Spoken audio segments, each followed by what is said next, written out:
A nonprofit organization is immortal. Once it's incorporated, it can go on in perpetuity.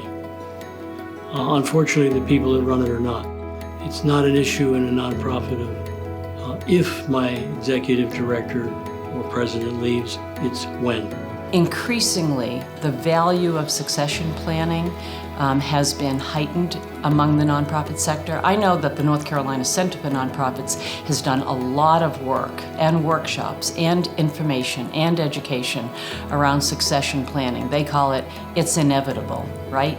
It is inevitable. It's just irresponsible not to plan what you will do if something happens. When you start thinking succession planning, when you start thinking leadership pipeline, you're thinking long term. Who could I begin to groom and mentor that can begin to learn and grow and develop along this journey with me? Leadership is everything, and the intentional development of leadership, and that's what succession planning is all about. The most important thing a board does is ensures that the organization has the right leader at the right time. Succession planning, done well, really takes into consideration not just who is at the helm, who is the leader of the organization, but really who's that second in command? Who are those people who are really responsible for executing on the core mission of the organization? And I think that has a lot to do with how intentional you are about ensuring that your team, not just your senior team, but